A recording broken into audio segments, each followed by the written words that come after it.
Hello everyone, I'm Pankaj Shriyan from Lattice Wealth Planners Private Limited. As a part of the series of interesting conversations over varied topics of personal finance, organized on the eve of second edition coming out of the book If God Was Your Financial Planner, we have got you another interesting conversation with the industry expert, Ms. Krishna Merchant. She is a financial journalist and a yoga enthusiast, so we can call her a financial yogi. To start this conversation with Ms. Krishna, we have Mr. Suresh Salagopan, who's our managing director and a principal officer. Mr. Suresh will ask her questions on various topics of personal finance and financial advisory, and she will share her views as a journalist and as an investor. So it is going to be an indeed interesting conversation between the two. So let's go and enjoy.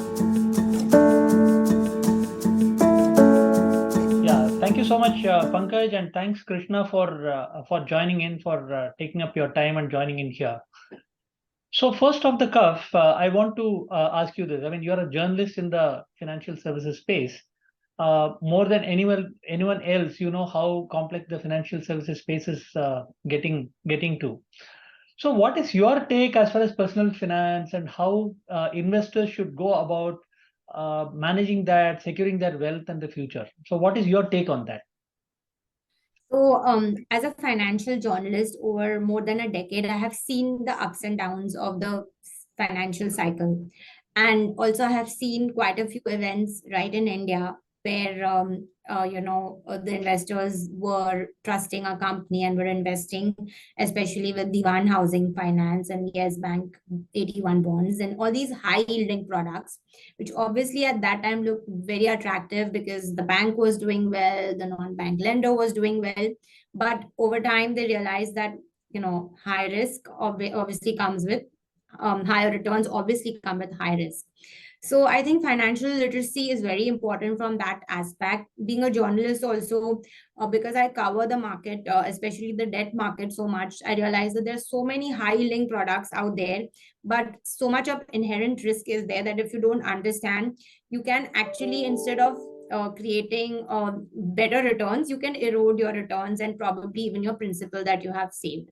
So over time, I have realized that it's good to have an expert along with your judgment who can continue to guide you in the right manner, because that's their job day in and day out, to advise people on how to save and how much to save. And once we start earning, nowadays there are also so many products in the market, like the credit cards, which offer you, certain percentage of returns on, if you spend so much, and then you can take loans on EMI on pretty much everything. So you probably, if you earn, you want to have an expensive car, expensive vacation. So it happens because of the peers around us too, and then we actually end up going into a debt trap if we don't judicially spend or judicially go on vacations and practically save something every month and then decide how much to spend. And I had myself seen a vicious debt cycle. So I think financial literacy is very important, be it if you're a journalist or any other field, so that an expert guidance is given to you. Yeah, so I mean, since you cover the debt space, a lot of people tend to think that equity is volatile and debt is not volatile. And equity is seen as a sexy space, whereas debt is seen as something that, okay, fine, I can make do with some FD and things like that. Over a period of time now, people have understood that debt also has a panoply of products which are available, bouquet of products which are available. And an understanding of debt products is very, very important. So, I mean, do you see that change over time in the debt space among the investors? So I think now we are in that cusp where, equity markets were booming and there were equity portals. Now debt markets are booming and there are debt portals. So it's obviously not reached the equity size. It's pretty much still very small as a part of our GDP also. But more and more investors have started having faith in debt because the kind of returns and they give and also the risk involved. But over there also, I think because we are at the peak of the interest rate cycle and it happens every some years, I think at that time the interest grows, and many companies, who kind of have turned around offer high yielding bonds. And here I'm seeing a lot of interest and a lot of products being sold to investors, but I think there's an inherent risk also over there right now, because anything which is about 10% has high risk. And I don't know how many investors are doing the due diligence when they look at the offer document or the prospectus. And these are like, again, companies from the finance space, etc., which are raising money. So they offer mid-teen and high-teen returns, but a lot of people who are not reading their docs, they know, okay, that if there is a default, are you going to be the first in line for getting paid or not? So all those things have to be really seen. And also, obviously, the markets are, again, the GDP growth and all after COVID, we are in a turnaround cycle. But every turnaround cycle comes again with a cycle which is again on a bearish phase. So that time, a lot of risk, people do end up taking a lot of risk. So again, I think crux of the matter lies in this only, where you do the right due diligence and be aware of the red flags, so to say. Yeah. So there is a thought process as far as debt products are concerned that, I mean, if you really want to take a risk, you take the risk in equity, because if you take a certain amount of risk, I mean, you are also going to be commensurately paid back on that. Whereas in the case of debt products, there is a thought process which says that why do you want to take too much risk in debt? I mean, go for high quality debt rather than actually taking a risk in terms of credit and trying to get maybe 0.5% or 1% more. I mean, what would you say about that? I mean, you are an expert in this area, so what would you say about that? So I have these debates with the planners in your team also, because I cover this market day in and day out, and I get attracted to some of the returns, and they tell me the same thing. I think the only thing that I tell to myself is obviously trust your judgment more than mine. But yes, I completely agree with you, because we saw this with some of the NBFCs like Diwan Housing and Reliance, and some of these NBFCs going bust and not able to pay their bondholders.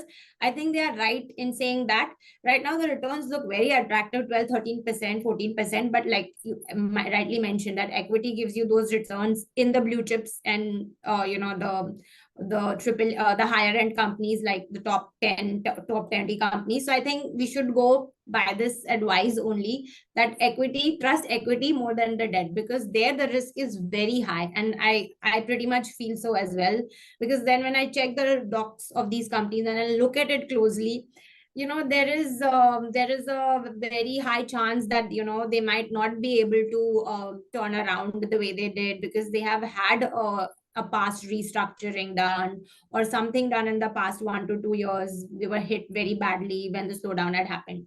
So again, it's like a bet that you are taking. You might be lucky or you might not. So I would avoid doing that.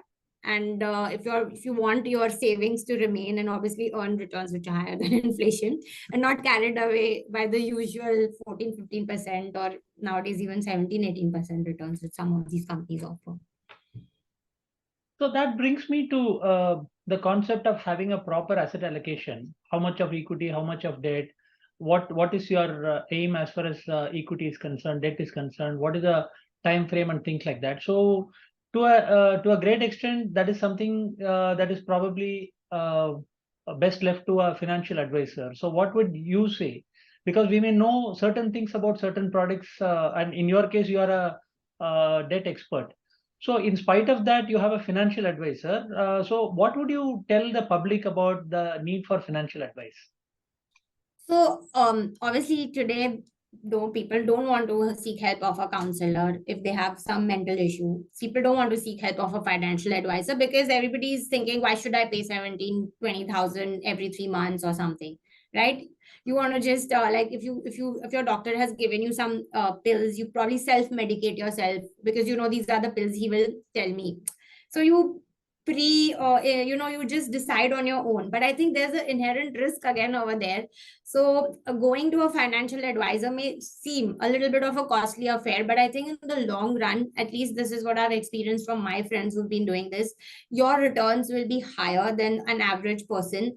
And if you look at the overall scheme of things, you probably are giving 1-2% to them, but at the end of the day, your returns will be much higher, and you will have a better night's sleep, because if you are doing everything by yourself, imagine looking at your portfolio every day, day in and day out, sitting and analyzing with 20 other mutual funds. However, the advisor is doing that inherently for you every day. Of course, you can also check what they are doing and give them your views, and they discuss everything with you. So at the end of the day, they know how much you're spending on everything. Plus, they might also tell you where to cut costs and where to save more. Like with me also, there were a couple of times where when I was talking to your team, I have this thing of going on vacations to good places and spending on good hotels. And there was this whole debate that we had that, what is the good hotel? How much should you spend on that? And that time I realized that, if I save little bit over there, I mean, it looks very small, but over time, a 1-2 lakh saving every year can actually, my retirement can come early, or I have some goals which I have spoken about of probably having my own yoga studio, renting it out, or the farmhouse, which I keep thinking about, which I don't know. But I could create some corpus which might materialize at some point in my life. So yes, I think those things, they make bring that attention to. And if your husband tells you, or your wife tells you, you may not listen to them, but a financial expert you might, because at the end of the day, they're experts. So I think that is also important. Yeah. So two quick questions. So as far as a financial advisor is concerned, when you choose, what are the qualities you are looking for? I mean, so that you can actually get to the yoga studio. So, of course, I think it's good when I mean I sometimes felt that I was talking to a financial therapist or something when I was talking to them, because the way you think generally, because you're earning, you're like, okay, big deal, one night stay, you want to spend 12,000. But then I think I realized that there is some amount of, because I'm young and maybe like I have some ability to earn right now, and that's what, I'm healthy, then I'm not really, I mean, I'm okay to spend. But imagine if something unforeseen happens and I'm not able to do that. So I think when I talk to them, maybe I'm in the sky and then I come to the ground in my spending aspirations. And that's a good thing, because now when I look at vacations or go out and try and spend, I compare, I actually think, okay, is this really worth it? So a little bit of more analysis I do, and I am a little bit more practical now versus I was not earlier. And then you realize that your savings are just getting eroded, which actually has come down a little because of the long talks that I have. And it also makes me realize on my own thinking, it can be like, so because of the peer pressure, I mean, we are all in this world where, everybody's going on great vacations and you're like, wow, and you want to do what they do. So then you realize that, actually what you should be doing is the right thing, not what others are doing. So it really helps. And yeah, I think it's very much needed. And the advisors, that the ones at least that I have been engaged with through your company, I feel like I like that one quality where they actually understand you. I think the first discussion was for 2-3 hours that I had with them. So they understand your background, your thought process. I actually remember that I had such a long discussion last time with my homeopathy doctor. So understand what is the crux of your problem in the body. So understand the crux of my thinking also. So, they go down to the inherent nature of you, and then they try to correct you, which is good, because I think if somebody else is telling you, you won't listen to generally, right? You'll be like, my partner is telling me, or my mother is telling. But when a financial advisor tells you, you probably will heed their advice more, because they are an expert in their field. Yeah. So good to know that. A lot of people are not going to financial advisors. Some people tend to think that they cannot afford a financial advisor. And for a lot of those people, I have written that book. I think probably you might have also gone through that book. Yeah. So what are your views on the book? I mean, especially for people who don't want to go or cannot go to a financial advisor. I think that's another myth which needs to be busted, because I always thought I cannot go when my first salary was only 14,000 or 20,000. I think if I had gone back then, today, I would have definitely saved more. Because I remember I had taken a loan to go to my school, that is college, and I didn't pay that loan right away when I entered the workspace. And I thought I can pay after a year or two. And that 1 lakh loan had become nearly 5 lakh. So if somebody gives you the right advice at the right time, you would have realized that, okay, I've started a job, let me clear off the loan first and then spend on myself. Obviously, the first salaries were not that great. So I think going to a financial advisor makes you realize, like, I remember the first chapter where you're talking about owning the house. Like, you know, I realized that renting a house is also okay now. That owning the house is not so much important because we attach too much emotional attachment to the house and then having a property in certain place, and our whole life goes in just that. Especially sending your child to an international school too, which probably I have also done.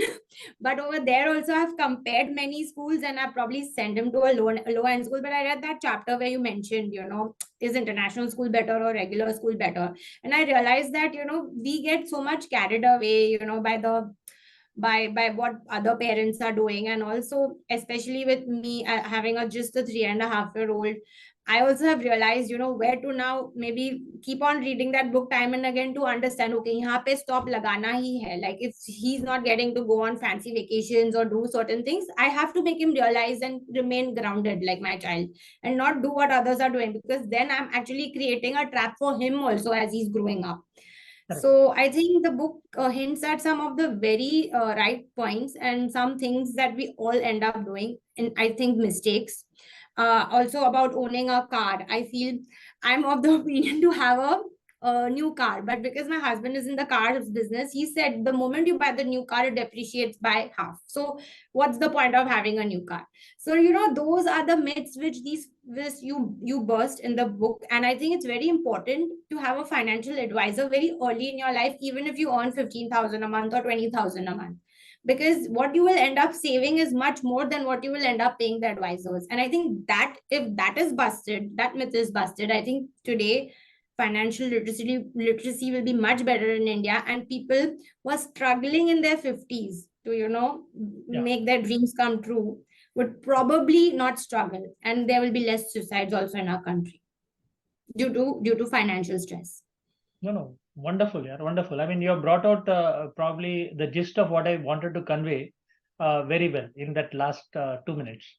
So thank you very much, Krishna. It was a wonderful conversation with you.